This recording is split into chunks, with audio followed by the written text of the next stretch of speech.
Two middle-aged guys try to work it all out. Two middle-aged guys try to work it all out. Two middle-aged guys try to work it all out.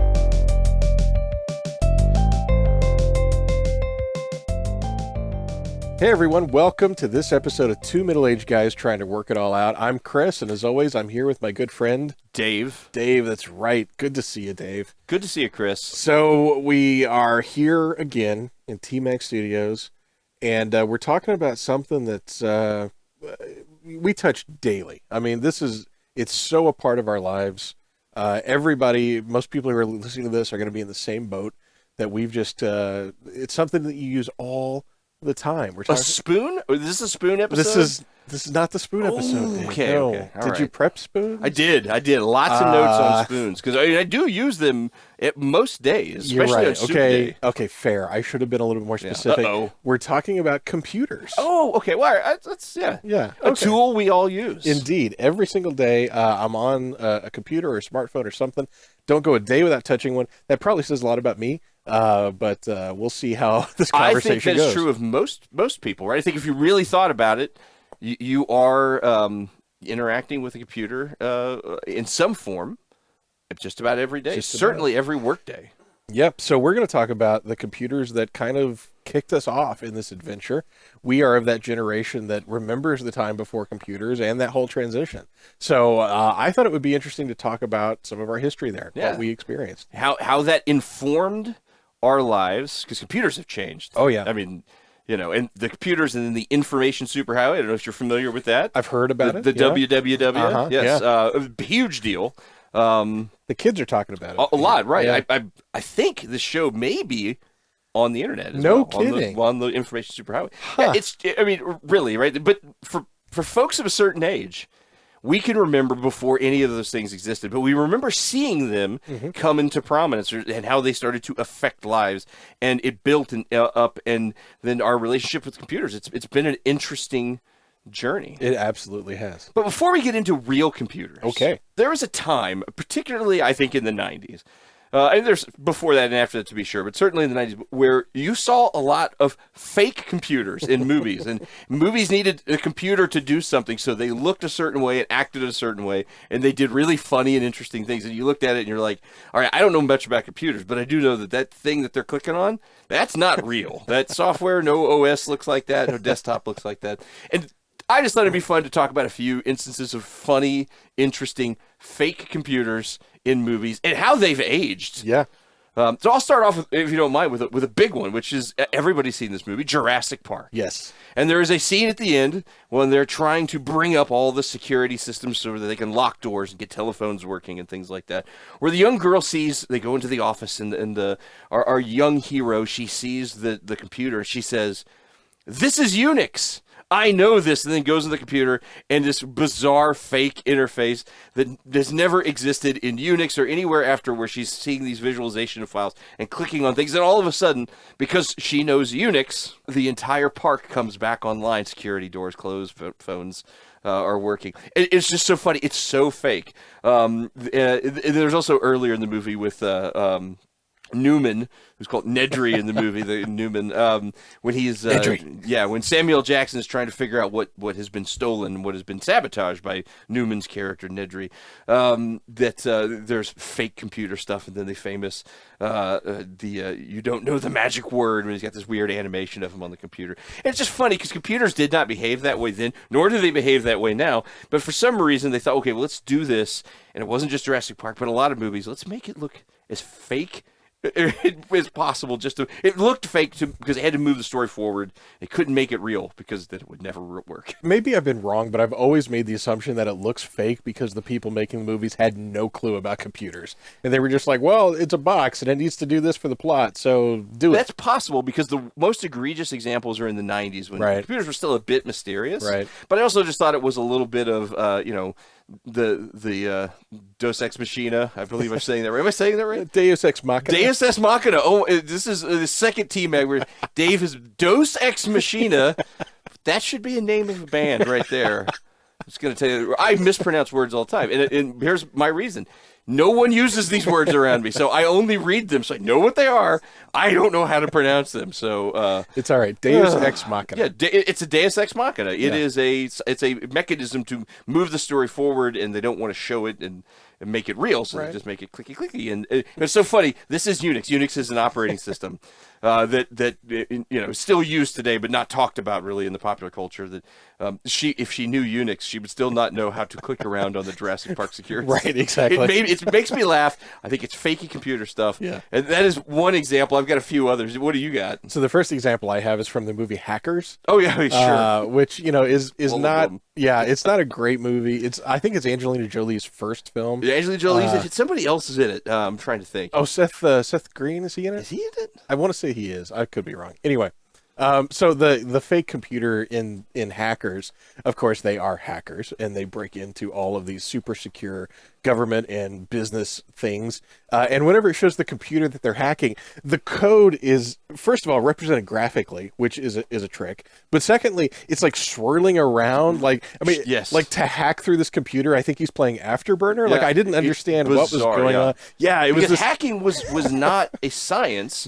It yeah. was like black magic at the time, and that's what people thought. A hacker is like some sort of otherworldly power. If you could just make this code swirl, you'll be able to get anywhere. You can get in. Yeah. And it'll let you know. It's going to visually tell you, "Oh, you are hacking. Let me swirl around." Because man, the computer knows he's hacking. He's hacking the heck out of me. Yes. By the way, Johnny Lee Miller and Matthew Lillard are also Matthew in there. Lillard. Yeah, I like Matthew yeah. Lillard. He makes me laugh, and I like Johnny Lee Miller. He's in Train Spotters. He's my favorite character. Sick Boy. Yeah, I always Isn't he forget. Sick Boy? Yeah, I always forget Matthew Lillard was in that. Yep, but that is a great example. Yeah. That movie is full of them. I believe they're all using Macs and they're all talking about like spec. Oh, you got like a 6 gig or something. I mean, they're talking about them in ways that just doesn't ring true. They should have had maybe someone go over the script that knows a little bit more about it. But that's a great example. And to be a computer-focused movie and still fail that bad. Well, I have another computer-focused movie. This is my favorite of all of them. All right. The Net with Sandra Bullock. I believe it's from 1995. Yeah. There is a famous scene.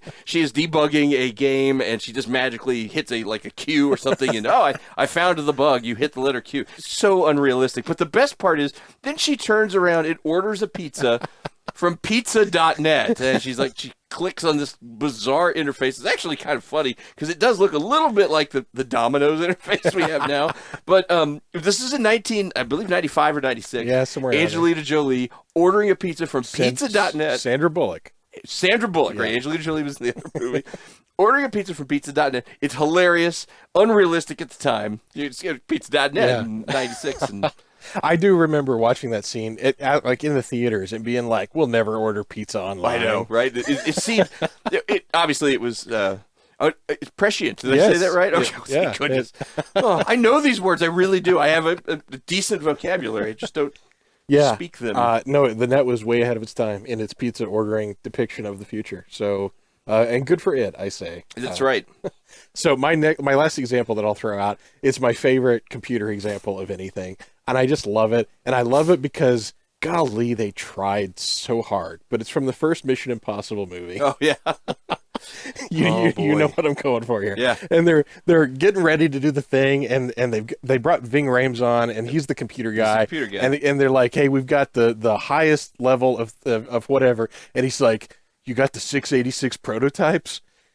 Which was an honest attempt, because a 586 Pentium was a deal. It did exist. Yeah. And so some screenwriter was like, well, the next one is going to be the 686. It's particularly funny coming from Ving Rhames because his delivery is so earnest and he's really into it. He is excited for the 686 prototypes.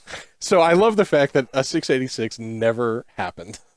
Right, the Intel, 86 architecture went in different directions. Exactly. Yeah. So that is just a joyful moment I have anytime I watch the first Mission Impossible. It's like, oh, if only we had 686 computers. Yeah.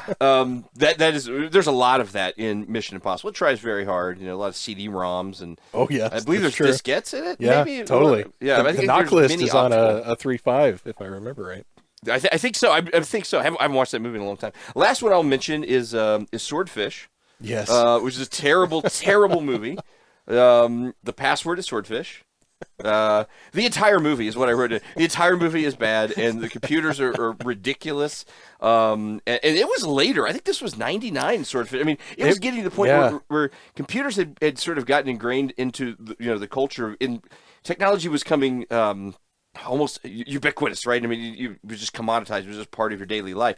And this just kind of stuck out like a sore thumb because people like realized, I don't think computers work this way. I mean, the magic of pizza.net may have worked 5 years before, but now people are smarter and like, I don't know if you can just hack and you're setting it 3 workstations and it looks like a Neil Breen movie. If you're familiar at all with Neil Breen. Yes. Yeah. Yeah. Too many computers. The Swordfish is a great example, but I do have to correct you. It's pronounced ubiquita. Oh no! I know. Do not do that to me, because now I will start. I'm sorry. It's you said it right. It's ubiquitous. Ubiquitous, yes.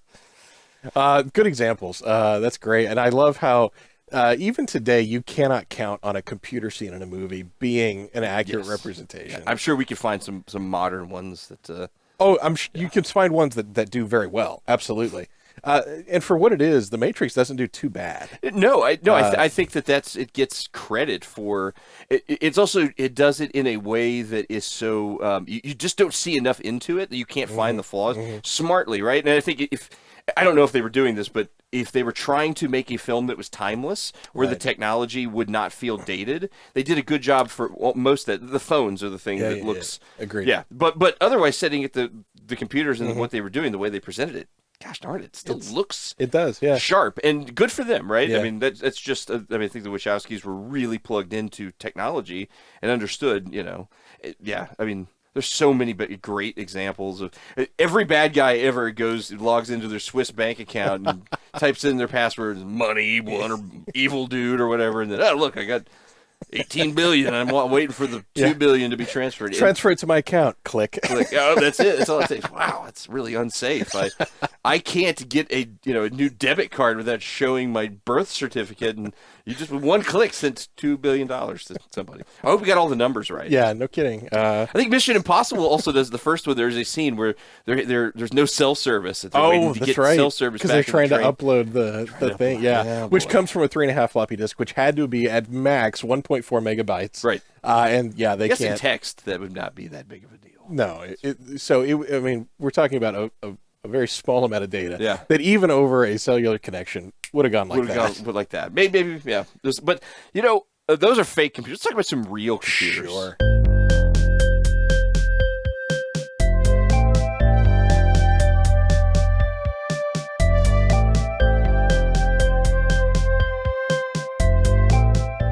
What was your earliest exposure to a computer? All right, so I'll tell you what my earliest exposure was. And it's a sad story. My earliest exposure to a computer was when I was in kindergarten class. And I will date myself and I will say that was 1985. I was in kindergarten. The school had newly purchased computers, and it was all the thing. Because, from my eyes, it was like, oh, I have an Atari at home. I know what these computer things are. And so I saw something that had a keyboard and a TV, and I was like, this is going to be easy. And we're going to play video games, and kindergarten is going to rock. And the not the teacher, but the assistant teacher stood up in front of the class and put the fear of God into me by saying, these are the brand new computers of the school, and if you do anything to break them, your parents will have to replace this computer. Oh, wow. And I'm thinking to myself, I don't know what my parents' socioeconomic status is, but I know they're not buying computers. Sure. I'm terrified of this machine, and I don't want to touch it because I don't want to cost my parents the whatever the equivalent in dollars a computer costs. And so I was mortified of this computer. Your teacher was terrified too. Apparently. Right. Yeah. Back then, right? It was like, sure. And because they thought one click, and I'm going to transfer $2 billion into somebody's Swiss bank account. So it's like having a particle accelerator now in your class where you're like, do not touch that. That costs $1 billion. That's the kind of the level of mystery, right? It absolutely was. It absolutely was. So I was scared. And anytime they're like, Christopher, it's your turn on the computer, I'd be like, oh, I'm fine. I don't need a computer. So that was my first brush with a computer. Thankfully, I had better stories that we'll get into, but that was my first one. Yeah, so mine's in school too. Mine comes later.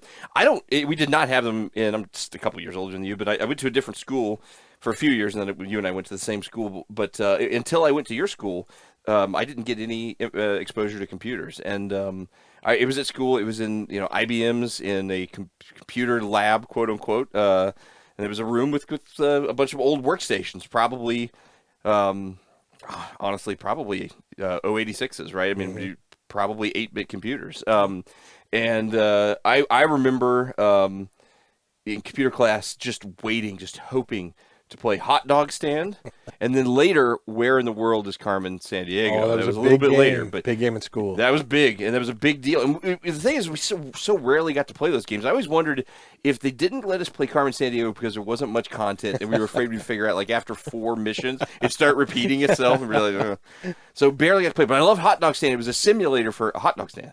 Yep. That was it. And you would set your prices, and you'd buy, and then you'd see if it was successful. And I absolutely loved it. I need to look that up, see if we can still get it. But as a kid, and there's probably like a PS5 version now where you're remastered, blowing people away, and Whoa, it's so realistic. I'll get it for my new Apple headset. Yeah, your Vision Pro. Fantastic. Yeah, do that. The viewers didn't see I was grabbing at air, simulating a Vision Pro. But I loved it. I never played Oregon Trail. Really? In school. Never. I don't recall it ever being played. I mean, I know the memes, right? I know right. You died of dysentery. Everybody knows that, but I've never played it. We did play it, but even when I was in school, there was no pretense that this was educational. It was like, that's what you got to do as a reward. Like, oh, we'll give you 15 minutes on Oregon Trail. Games that we did play in school is I remember there was some kind of a touch typing tutorial where every word you got right, you were a race car that went a little bit further on down the track. Yeah, I'm sure it's something like that. Yeah, I have vivid memories of that. But honestly, that was like the only utility that I ever used a computer for in elementary school. It was just to do touch typing. And I did not learn touch typing from that at all. It was many years later that I learned touch typing. So for a very large portion of my life, computers were just kind of a waste. Like I didn't see any benefit to them. They weren't being used in practical ways around me. So I was like, what is this? Who cares? This my Atari, and then later my NES can do way more than this thing can. So you thought. So I thought. Getting out of school, then, next exposure, I had a friend who had a Mac, and I remember just being mesmerized. It was a friend right before I moved to your school. His parents were both professors at a private university here, Drury. And they were wonderful, kind, super intelligent people.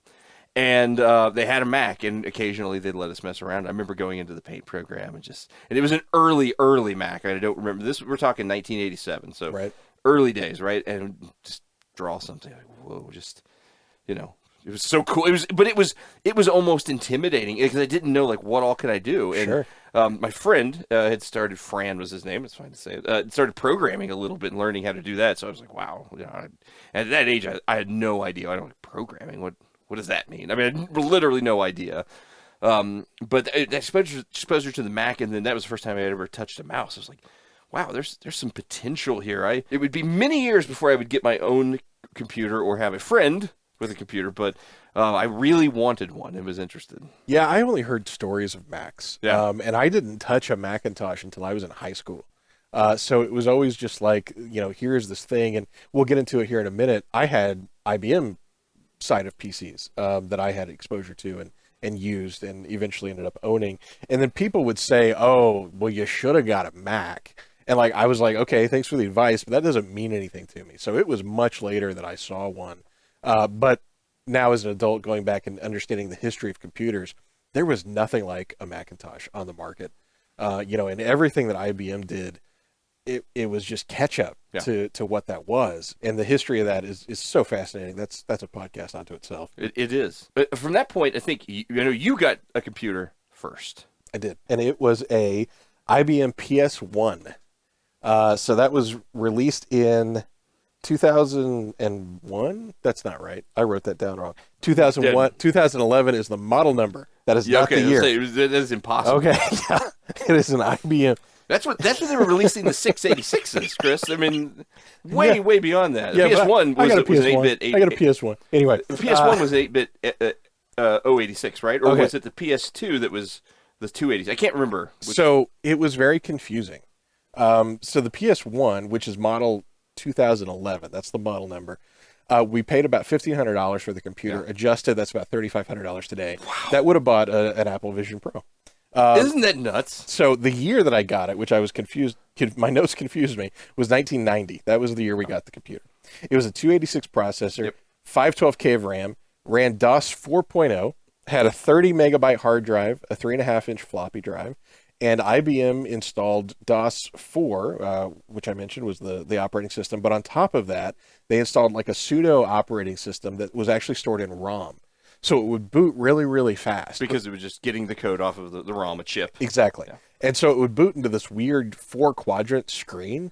I remember this. Yes, I do. I remember it to this day as well. So the 4 quadrants were programs, connectivity, which in that day was Prodigy. This is even pre-AOL. Help, and then files. Did you have a modem in that? No. Yes, it had a 24 baud modem, but that comes later. Okay. So software that it had on it had a Microsoft Works installed. And this is what taught me, it didn't teach me, this is what confused me for years and years and years. I won't tell you how many because it's embarrassing. I thought Microsoft Works was the better program. And I was like, why is everybody using Office? Office, right? Works. I remember junk, Works. Man, sure. Microsoft Works is where it's at. Right. Yeah. And I found out later that I had that completely backwards. But this was the computer that I cut my teeth on. And so the PS2, even though you would think by that name, it's going to be a more powerful computer than the PS1, did have more RAM, but it didn't have a hard drive. It had 2 floppies instead of a hard drive. So the PS1 actually was a much better computer for me to have to kind of start this adventure. How big was your hard drive? 30 megs. 30 megs. Okay. Yeah. So my dad bought this computer. Like I said, at that time, my experience with the computer was just a really bad touch typing program and fear. So my father's like, I'm going to buy a computer. And I'm like, that doesn't make any sense. Why are we going to buy a computer?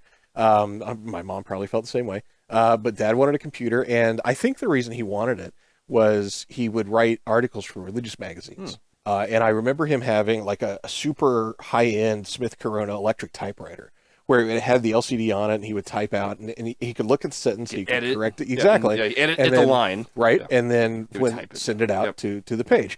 So he had that, and he used that for forever, and then he wanted to upgrade to this IBM PS1. Well, he got it, and very quickly, I don't think it ever got used for anything. And so very quickly, it kind of became my toy. And then you and I just went to town on this computer, and we started learning everything we could about it. Learning DOS, figuring out. And the great thing about it was we had the attitude of, if we break something on this, we'll just fix it. Right. No big deal. You know, I mean, it was not something. We broke it many times. Oh, yes, we did. And it was not something that was policed. And when I say policed, I don't mean like you would think of kids today where it's like, oh, we've locked down the internet. And, you know, it wasn't like that. It was just like my parents were like, nah, hey, it's the computer. Go do what you're going to do. There was nothing we could access or do on it that was harmful. Exactly. So we just had complete control over everything. And the only rule was if my dad had an article on it, gosh, well darn, better not delete it. So we learned file management, and we learned how to access memory things. management. Yes, we learned all those things. So I will say that having 512K of RAM, even at that time, was limiting immediately. Yeah. Because we would go to Babbage's or Software Etc. or places like that. You could only play the lower end games. Exactly. Yeah. I'd see a game I'd want, and I'd flip it over on the back, meg. and it was 640K. 640K was the big wall that I was hitting. Yeah. I wanted all these games that were 640K RAM. So I explained this to my parents, and I'm sure they were like, that 640K RAM, I don't know what you just said. What does that mean? Exactly, yeah. At the time, no one knew what that meant. Absolutely. This was like just, it was like a foreign language. Yeah, I'm not being disparaging. That's just the way it was, right. And so, no one, not only did they not know the details, they didn't know the importance, right? It's like, what? Yeah. What are you going to do with a 600, what? Right, yeah, you got 512K RAM. We got plenty of Ks. Yeah, you're fine. You don't need that many. So I just kept saying, I'm being limited. And finally, I remember building my case. I'm like, look, this game I can run, this game I can't, this piece of productivity software I can run, this one I can't, all because of the 640K RAM. So we took it to one of the many computer stores that were starting to pop up around our hometown. And we paid, I don't remember how much, but it was an unseemly amount of money, where we upgraded that poor little computer to 2.5 megs of RAM, DOS 6.2. Now, what that did was then when we got the computer back and I pushed the power button, that little quadrant screen was gone. Yeah. And I was just met with C:\\. And I was like, well, that was unexpected. Yeah, I bet. I don't quite understand what this is. And so then we went down this whole rabbit hole of, piecing the knowledge that we'd gained on DOS 4.0 with this kind of pseudo-graphical user interface. Now we're really into the weeds with DOS 6.2. I remember we did a lot of stuff in DOS Shell. We'd bring up that graphical interface where you could interact with your files. Oh, and that was like discovering, the treasure of the Sierra Madre when we found DOS Shell. We were like, what is this?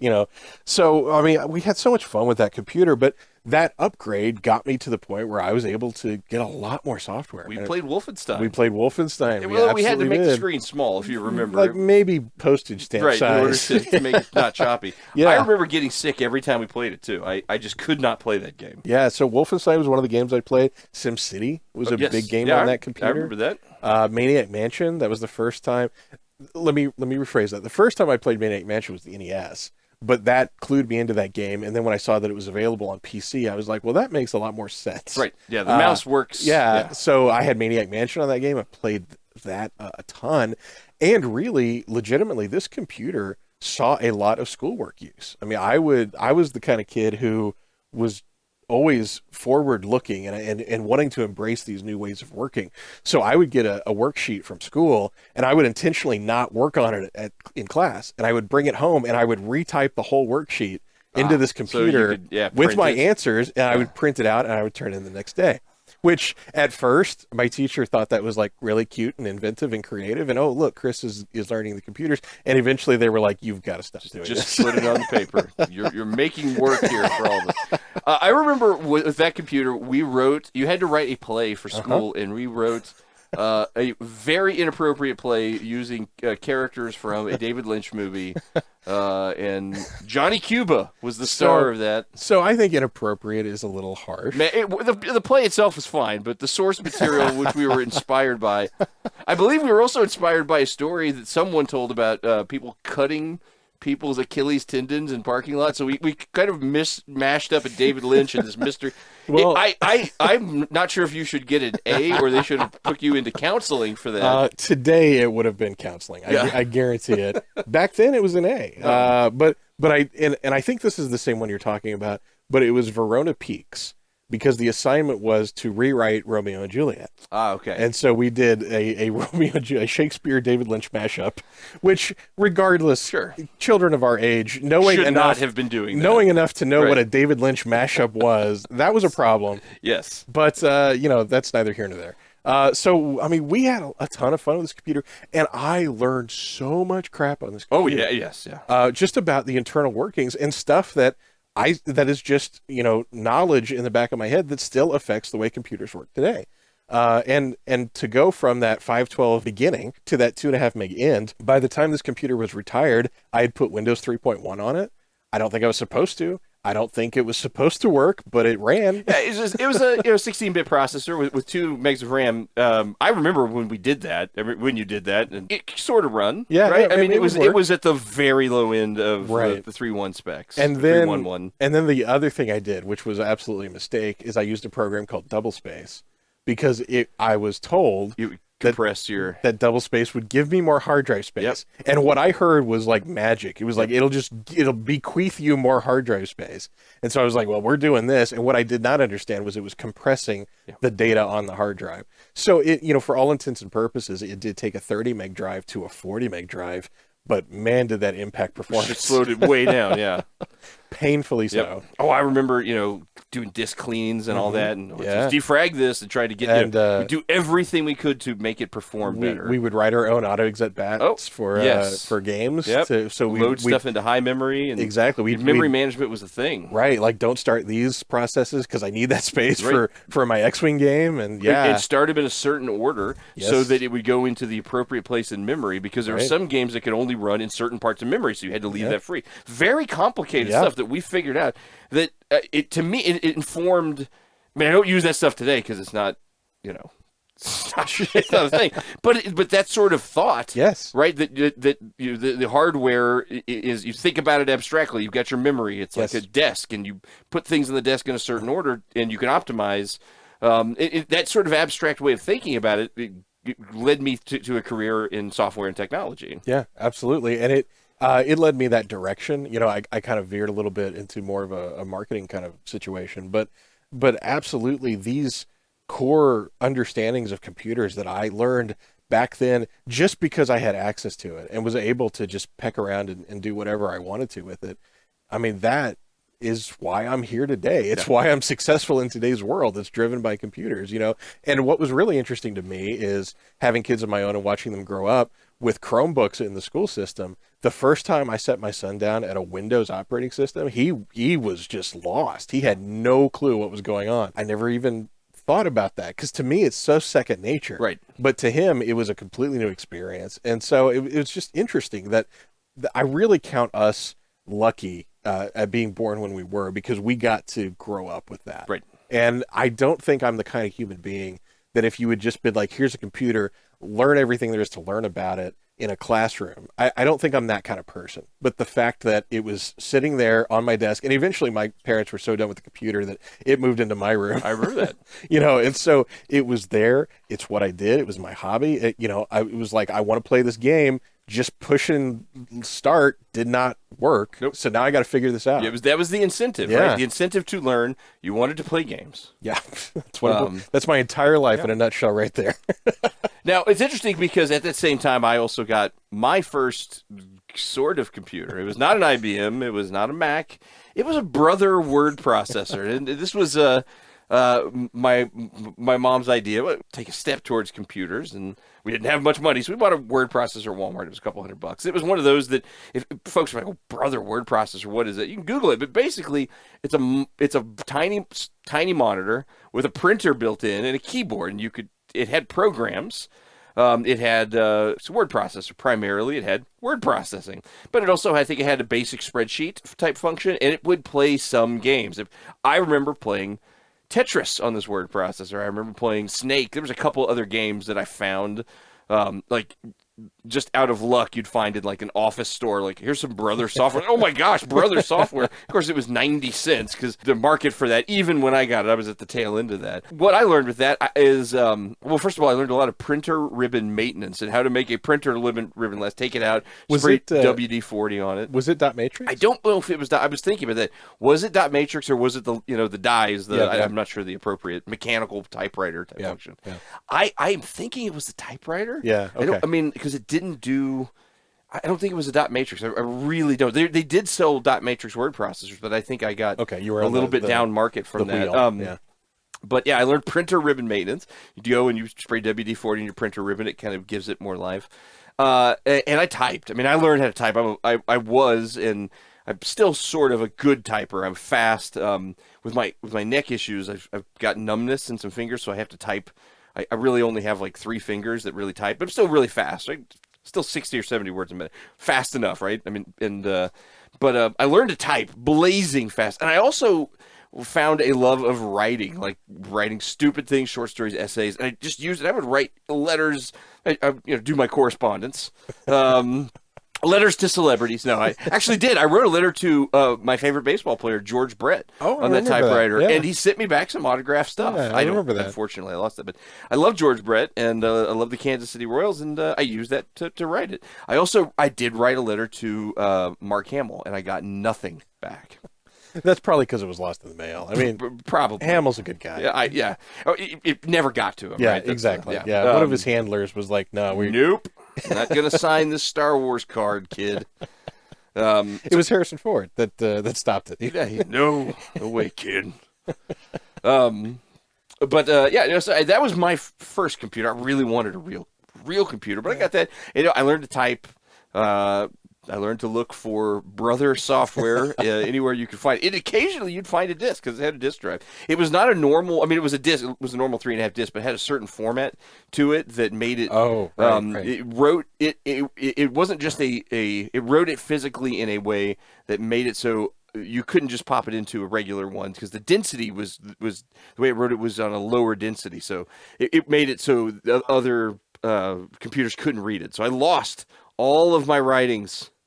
Yeah, when you said that, I remember that because that was one thing. I was like, oh, well, you can just bring this disk over to my computer because I didn't have any concept that there could be differences. Right. It was like, well, that's the same It's the shape. same shape. So we're good, right? It's the same thing, right? But Yeah. but when you got to a certain level, it was writing the information, not just in a different form, but it was writing it physically in a magnetic way that your disk drive just, Yeah. normal disk drive. There are ways to, I've actually done some research, and people on Reddit are like, here's what you can do to make it. I'm like, oh my goodness, who cares you enough can about save those old You writings. can say, I guess, if you had something really important. Yeah. But yeah, I had floppy disks full of stuff, and I don't know why I had floppy disks full of stuff because you could have held everything on one floppy disk. But I thought it was cool to have multiple floppy disks. Yeah, and you would write on the label like this. Oh yeah. This Well, floppy no, disk. no, no, is, no.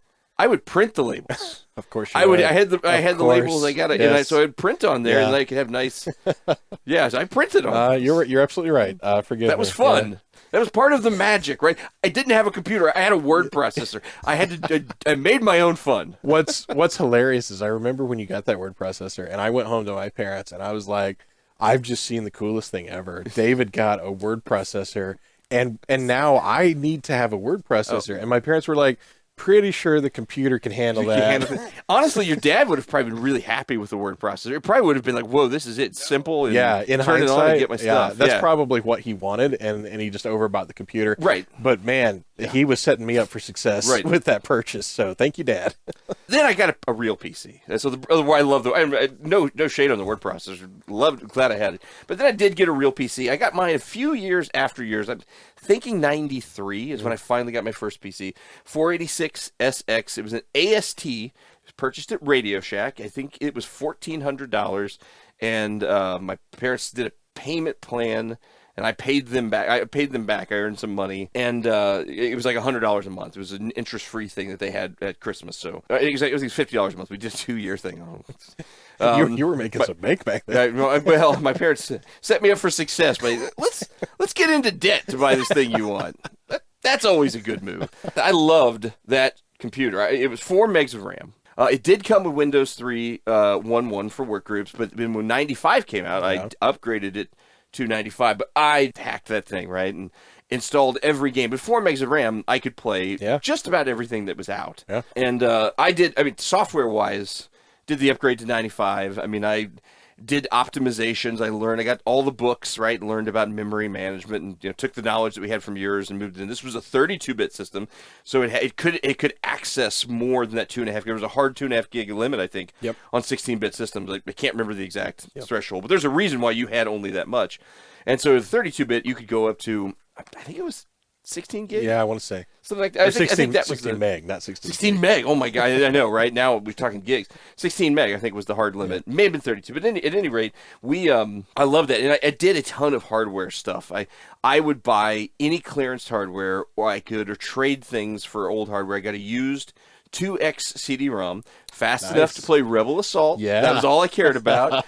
I got an 8-bit ISA sound card, a Sound Blaster 8-bit, which It's a lot of bits. Well, it was 16-bit was the thing, and that's why I was able to find this one for like $10 because nobody was buying 8-bit ISA cards at the time.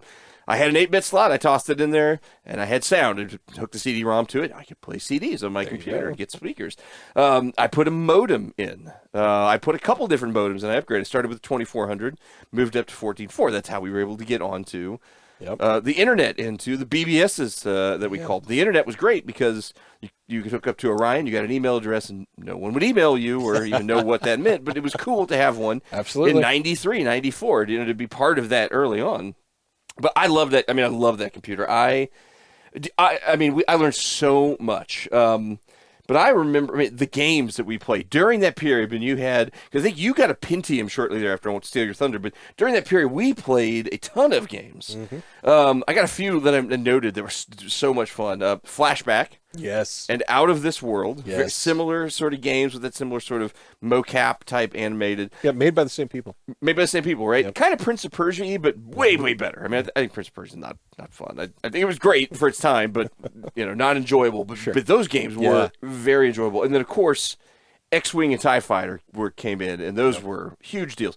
And you could say, where did you get the money to buy all this software? Well, we just copied floppy disks. I mean, that's what we did. Piracy was rampant at the time. So it was not even understood. Right. It was like, hey, you got it? Give me a copy. Yeah, like we were not like, we're breaking the law. Right. You know, I mean, that was not what we were doing. There was no conviction of guilt. Right. Like we didn't comprehend that was an issue. And I even remember we got a Hastings. That's a callback for some people listening. We got a Hastings in town, and they rented computer software. They rented? I did not know that. Oh, my goodness. It was a very small window that they did this. Yeah, that was just a piracy machine right there. But I was like, that's perfect. I'll rent this game. I'll install it. I'll return it. Good and good. If I need to, I could copy the manual because it might ask me a question about the manual. There's a copyright. Now, I will grant to you that my argument breaks down a little bit because there was copy protection. Like you had to put in the code, but like my child brain, I didn't put those two things together. And I was always that kind of like sickeningly law-abiding kid that if somebody would have been like, that's wrong, I would have been like, oh my gosh, I'm going to stop immediately. But we had no clue. We were just like, you can copy them. It's one button to do it. So I guess that's what we do. Do you remember? I mean, obviously we had Hastings, we had Babbage's, we had a Software Etc. for a little bit, which I enjoyed, but didn't go there very often. But do you remember a place where we would buy games? They would sell used games on consignment. I'll say the name. It's fine. Korma Computers. I do remember. It's still open. I know. And I wonder, every day I've been thinking, man, I want to walk in there and see if they still, because I know I had some software that I sold, I put for sale there on consignment that I never sold, and then I never went back it's to get. Still there. It's and available. It's still there. It's like $5 for this copy of Out of This World. It's funny. It's still open. I don't know what they do. They've been open forever. Yeah. But at the time, we just went there because they had consignment. You could take your used games in and sell them, and you could buy other people's used games, and they were good deals, and we bought them there. And you have reminded me, I didn't even put this in my notes, but at Korma Computers, I got Dune on the PC, which is a phenomenal strategy game. Yeah. It's such a good game. And that was life-changing for me. I mean, man, I put so many hours into that game. That was a great memory. Yeah, I loved that place. It's still open. It's got the same sign. Yeah, 30 years later, I'm pretty sure it's the same sign. I'm like, man, I want to go in there and just say, hey, guys, where's my software? Do you have any used DOS software I can buy? And be like, well, as a matter of fact, you're like, oh, this is all mine. This is nuts. Yeah, I'm not buying my own software. Could I just take this off of consignment now, please?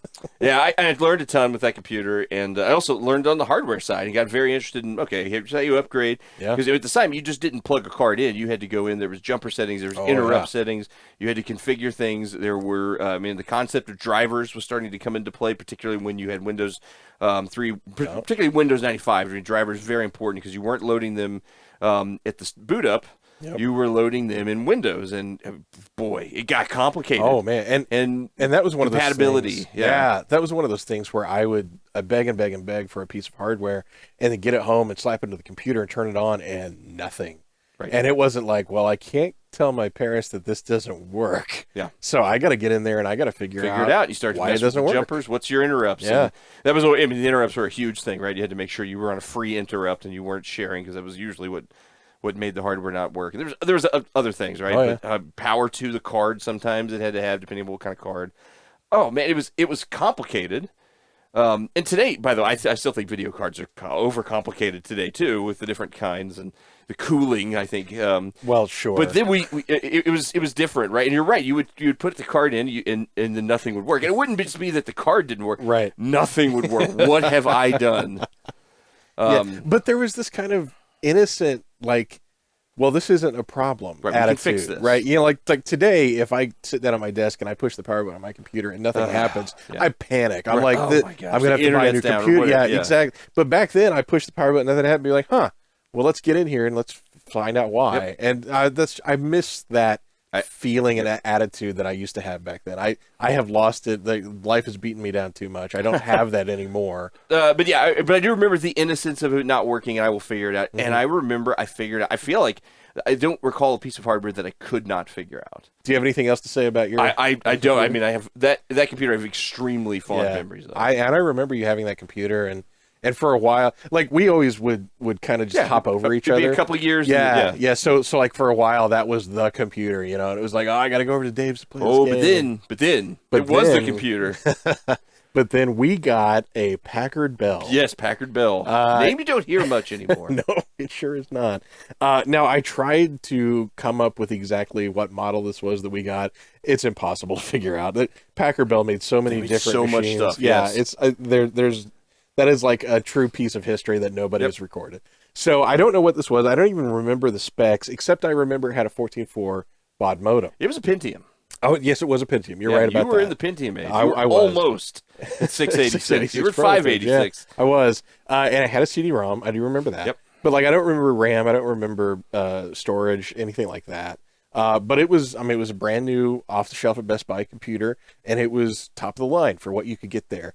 And I ran so much on that computer. Oh, yeah. A couple of things that it really opened up for me was that old PS1, not really expandable. I mean, we upgraded the RAM, we upgraded the operating system. That was pretty much all you could do with it. It didn't even have a serial port for like a joystick or anything like that. So this Packard Bell gave me expansion. Yes. It gave me a joystick port. It gave me a controller pad port. This one, you're either going to have no memory of this, or you're going to be like, oh, this fills me with warm fuzzies. I had a hand scanner. Do you remember that? I do remember that. Yes. Yes, it was a Logitech. Yeah. Oh, yeah. Scan Man, I think is what it was Yeah, called. and you put it over a photo or whatever, then your shaky hands, it's like, So for people who don't Yeah. know what this is, it was a device that you held in your hand. You would set it on top of a photo or a document or whatever you wanted to scan. You'd push the button and it would have a green light, and you would drag it across what you were scanning, and as long as that light didn't turn red, Yeah.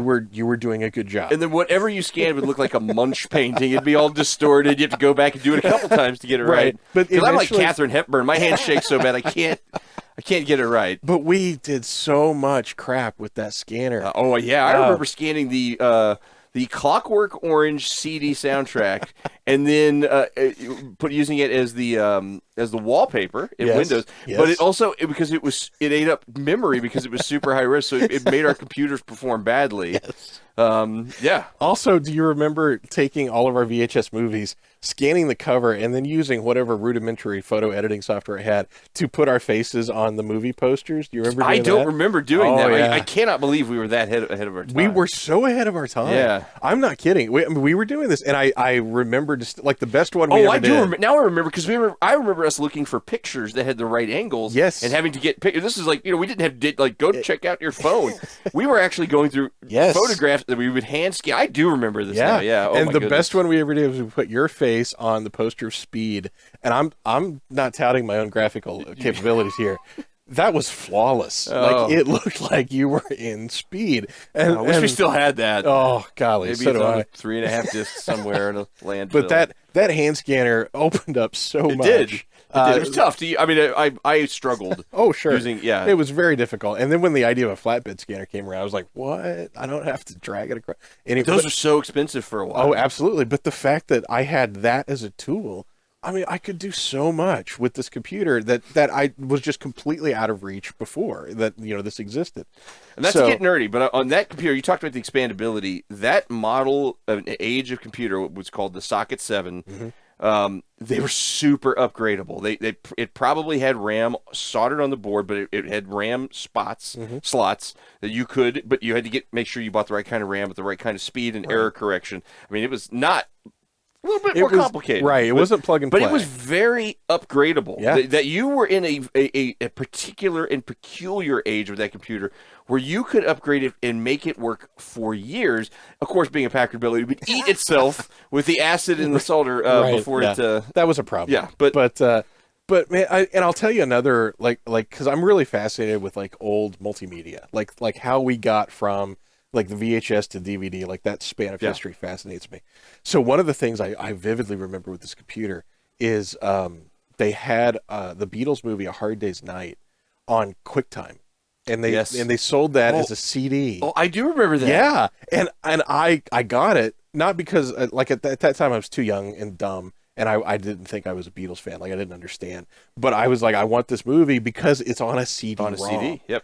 And I watched Hard Day's Night over and over and over again, and it was probably a 256 by 256. I was going to say a tiny window. Yeah, and they built this interface around it, so Yeah. it wasn't just like a tiny window on a black screen. Like it had a whole like border and everything. And they pitched it as, "Hey, isn't this a great way to watch A Hard Day's Night?" And it wasn't. But technologically, it was amazing.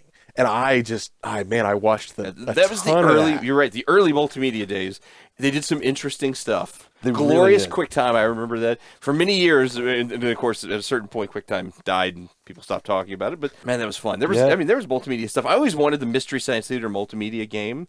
Do you recall that they had a multimedia game? No, I don't recall that. And I don't actually remember what the heck you did. You assembled clips of films, I think, or something like that. But it came out around that time, very briefly, and then it faded into obscurity Yeah, well, like everything yeah. else Mystery Science Theater related. That's true. But yeah, those multimedia games were interesting. I did not. I look back on them fondly. At the time, I wasn't as interested in them. I was more interested in whatever the new Star Wars game. Well, I mean, just Sure. gonna be honest, right? Those No. Star Wars games, Yeah. were captivating. Well, and we've mentioned this before in some of our video game episodes, but that was a period of time where if it had LucasArts on it, you were was guaranteed. quality. Yeah, it you was were guaranteed it going was to be an gonna be fun. amazing Yeah. game. But a couple other things about this computer. It started off with a 14.4 baud modem. I upgraded it to a 56K you modem. were screaming. And let me tell you, when I found out I could download the Doom shareware in only 4 hours, Yeah. I was like, I have arrived, buddy. I don't need anything else than this. I'm going to be fine. So that was a big deal.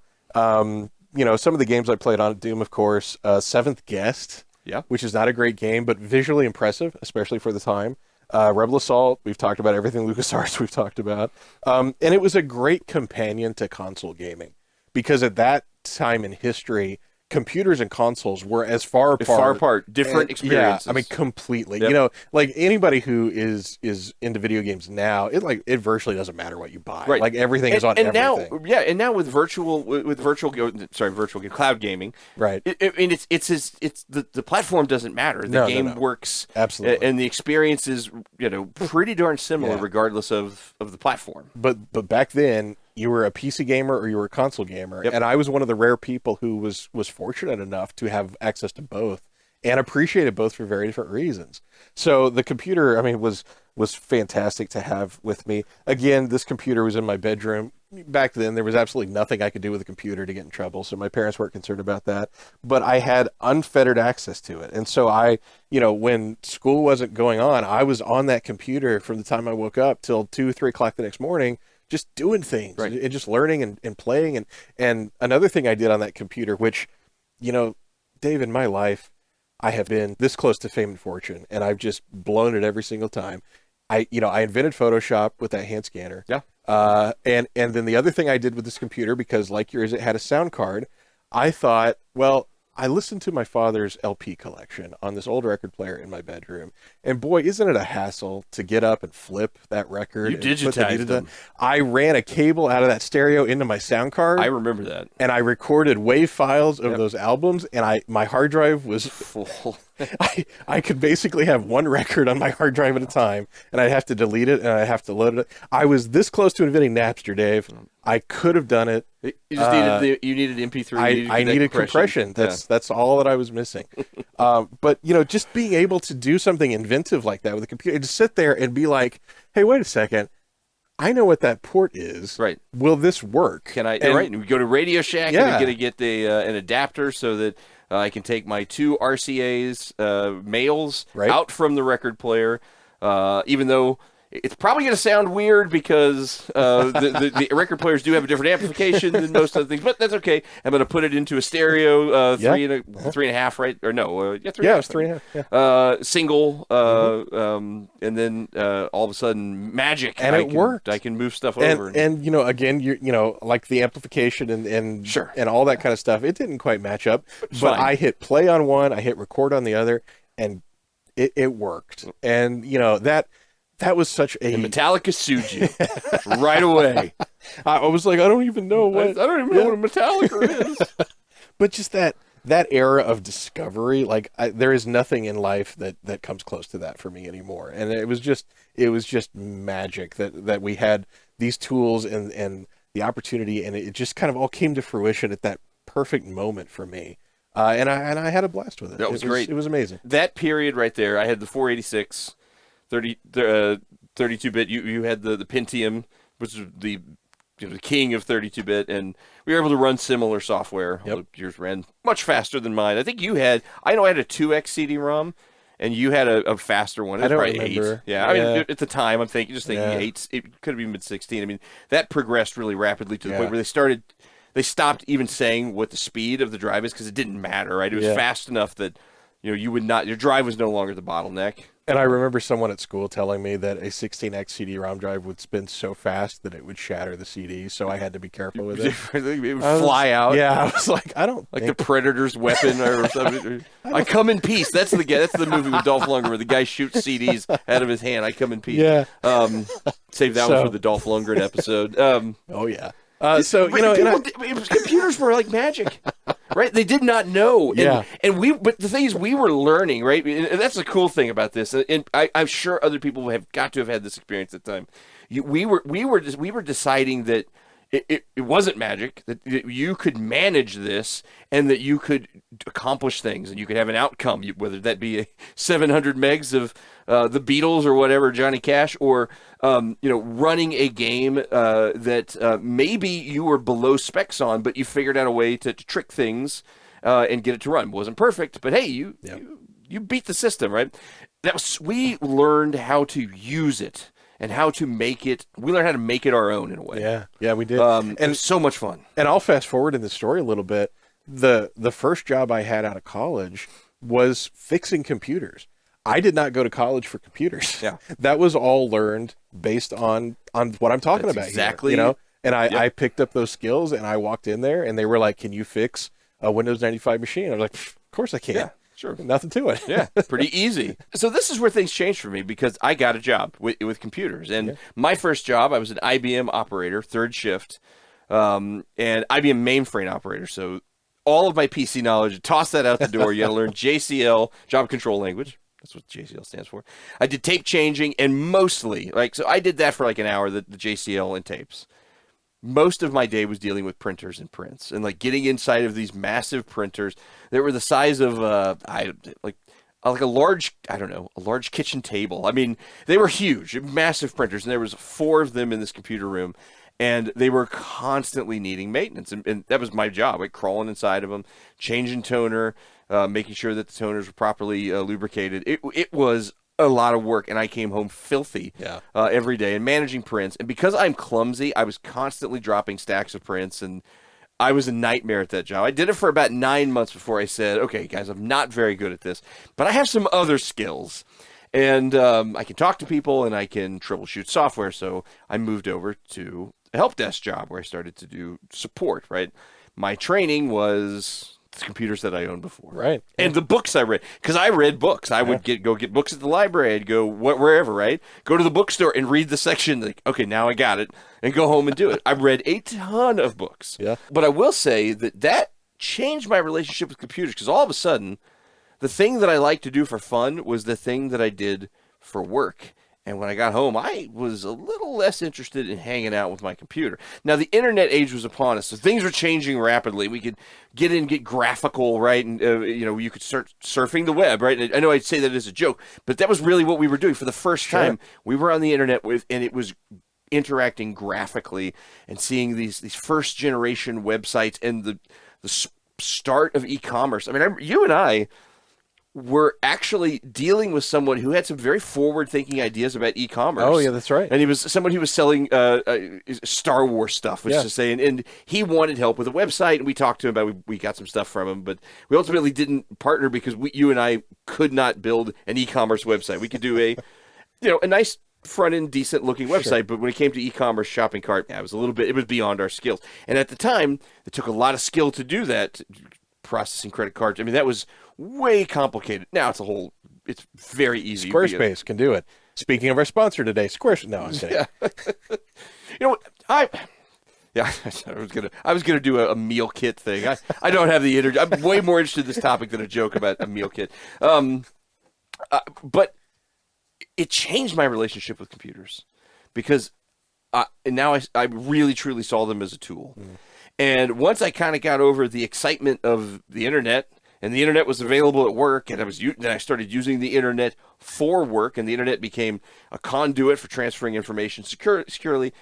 And I would study and use the computer to study to further my career and my knowledge. but I began spending less and less time with it, and this is where I think I got a little bit burned out on it, and so then my personal time I didn't spend in front of the computer because I just spent all day in front of it, and I think that's like. An analogy, my son loves cars, loves to work on cars. He got a job at a shop. He's like, oh, I spend all day working on cars, and now I don't enjoy going home and working on my own. That's reality, right? And I never really thought about it until I started, prepping for this discussion, this episode. I was like, oh, that's the same thing that happened to me with computers. Yeah. And so I lost a lot of the fire, and I stopped playing PC games. I would still play console games, but the PC games was work. I didn't want to work. I spent all day fixing some broken software. I don't want to do anything to configure software because gaming was still rough, and even into the 2000s. Yeah. And I just like, okay, I just pop it in my PlayStation 2, and it's going to work, and not a problem. But that's really it. Over the course of a decade, that really set in, and the computer was no longer fun for me. I would say the only reprieve from that was a couple years that I played in a Counter-Strike group, and I really got into Counter-Strike. I loved it so much. I got a special controller. Do you remember the Nostromo fast pad? I think it was called. Yeah. It was like a keyboard that fit one hand. It was awesome. It was for gaming, and that one hand, and the other hand was your mouse. I think it was the Nostromo Quick Pad, made by Belkin, I think, and then. Another company I think Razer bought the Nostromo name a few years ago and has brought it back. I loved it because I didn't like playing on a keyboard. It wasn't ergonomic. So oh man. And that was a period where I played with a group of people from work. And then 2 nights a week we would play Counter-Strike for a few hours. And I loved it. And they switched to a World War II game. And honestly, I didn't like it as much. So I stopped playing it. And that was kind of it for me. In computers, about 2007, I was like, "Ooh, I'm Never touched a computer since. I never touched one. It just was more of a work thing. No, I get that. And been paying bills and I had a similar experience, maybe not as drastic as yours, because I never stopped enjoying computers. So I would still go home and I would still spend copious amounts of time on my computer. But what I got upset with was that job for me was repair and fixing problems. So I didn't mind going home and spending time on my computer, but if my computer ever broke, I was so mad. I was like, this is not fair. I had to fix 16 computers today. I do not have to fix this one. There is a saying about that. The plumbers always have leaky faucets. Right. Yeah. Because they're so burned out on working on plumbing that they don't want to do it when they get home. There's truth to that. There's truth. And the answer to that is give everyone in your family Chromebooks. And you never have to fix anything again. And that's where we have gotten to. I mean, I still have a computer. I do things. I mean, for the podcast, I decided to have a computer. But before the podcast, we use Chromebooks here in the house. Did you? And I think that, and I'm really into cloud stuff. I mean, I think the future is the cloud. Whether we like it or not. Like physical media, your computer is just going to be a terminal into a bigger computer somewhere. That I'm using old language to describe, but that's exactly what it is. The cloud is just a bigger computer somewhere else. Yeah. And I think we're going to go to that at some point. I think that there's still some connectivity things to solve to make it reliable. My internet goes down every day for 5 minutes, and I have to apologize to everybody in the meeting. I'm sorry, guys. And you know what? That happens. I mean, that happens to me. That happens to everybody else all over the country that I work with. So I feel like the magic from computers is gone. And if I went back in time, to 1993 and had that 486SX, I mean, I'd be all over it. I'd be, let's crack this thing open. Let's clean the dust off the fans and make sure it's running good. Let's see how our memory management is. Let's look at that auto exec bat and make sure everything's in the right order. I would be in heaven. But today it's just not fun. No, it's different. It's not. Like back then it was a hobby and it was that was the word used to describe it, You were tinkering. Right, exactly. And now today computers are just so utilitarian and it's so, not utilitarian. There's such a utility. They're commoditized. Right. They are just part of everyday life. There's nothing special about them.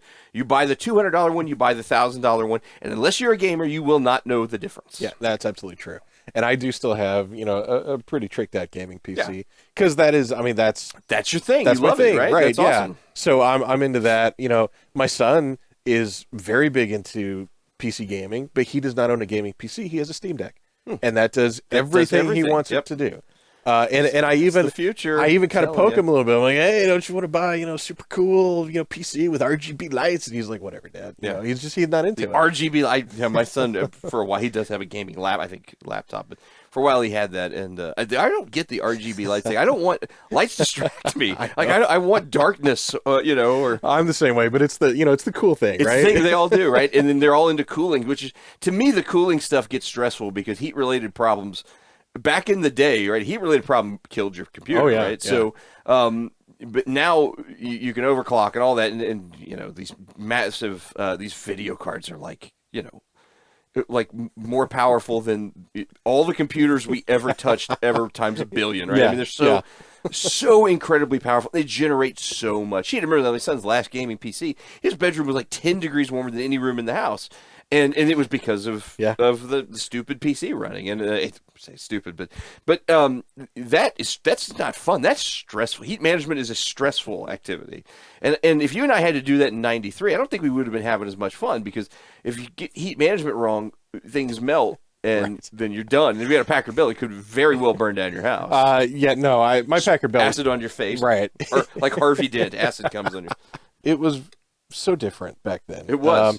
And I'm grateful to have experienced it and yeah. to grown up with that, have those memories, and I mean, really, I'm gainfully employed because of a lot of that. Absolutely. I did not go to I didn't go to school for that stuff. I went to school in my 40s, and I am very thankful the time that you and I spent with those computers, with that word processor even, really did shape our future and our careers in a way that it's kind of, I never fully thought about it until we started to get into this. It's actually pretty incredible. Yeah. Imagine if we had been really into like shoes and we'd become cobblers and we were shoemakers instead. I don't know if we'd be doing a podcast today. We would. It would just be a much more niche Two podcast. middle-aged cobblers trying to work it all out. Are there still cobblers, or was that That like, still exists, couple sure, hundred yeah. years ago? But we'd be like, oh, the souls today, they're not like the Not souls like of our the- youth. Yes, and I'm not talking about the spiritual No. soul. I'm talking about the one you on your foot. Exactly right. So Don't be ridiculous. No. I'm a cobbler. I'll tell you, the idea of this episode came where I had to take a business trip recently, and I was driving, and there's nothing to do on a highway except just kind of get lost in thought. Sleep. So I was thinking about just all the machines and this time that we've spent doing the computers. When I got to the hotel room, I Googled for that PS1, and I found the exact model, and I found images of it, and somebody's still trying to sell it for $300 on eBay. I know. Yeah. I see those local Facebook. There's a guy selling vintage. Oh, really? Vintage. I'm quoting computers, and I just can't imagine that's a business that's going to work for the No, guy. well, It's labor of love. It is. is definitely labor of love, but kind of reigniting those memories and thinking about the impact they had on my life. I was like, this is something we should talk about. So,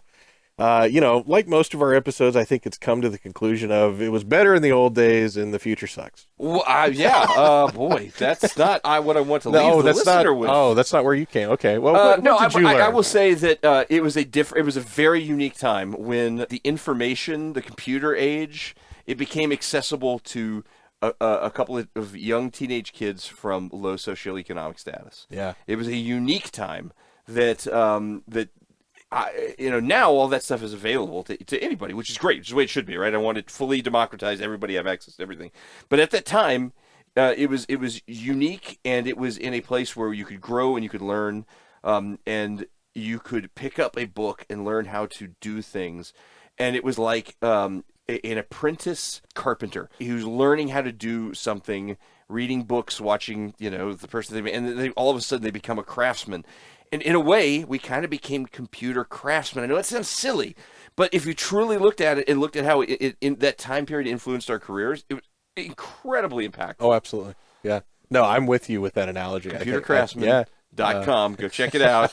Send me an email. I'm going to add computer Where you can buy craftsman Stanley Cups. to my email signature. So Yeah, computer craftsman. yeah. I have nothing on my email. I put as little as I can. I want to be invisible in my email. I'm the same way. But anyway, what a great discussion, and what great memories. And They probably ignited some memories in you, dear listener, and you should share those memories. And where should they share them, Dave? Well, computercraftsman.com. No, do not. We don't own that. I want to go see if it's available. Know what that we is. might own it. We might be able to buy it and redirect. Or it could be something horrible. It could be something. Oh, yeah, that's true. I could be. Yeah, something. Oh, I don't even want to go to what it could be. Don't check it out, kids. Have your parents check it out. If you're under 18, have your parents go to computercraftsman.com to order a Stanley Cup today. So you can check us out at 2middleagedguys.com. That's the numeral 2. middleagedguys.com. And from there, you'll see everything we've got. You'll see all our episodes. I write a few words that string together to create something mostly coherent. You can email us. Please email us. And we will read your email if you want us to, as long as it's, not profane or, some sort of fluoride in the water theory. We will be skipping all of those. We're on Facebook. We are on X. Definitely check us out on Facebook. You can see when the new episodes post. And we're just so grateful that you're listening. Absolutely. Until next time.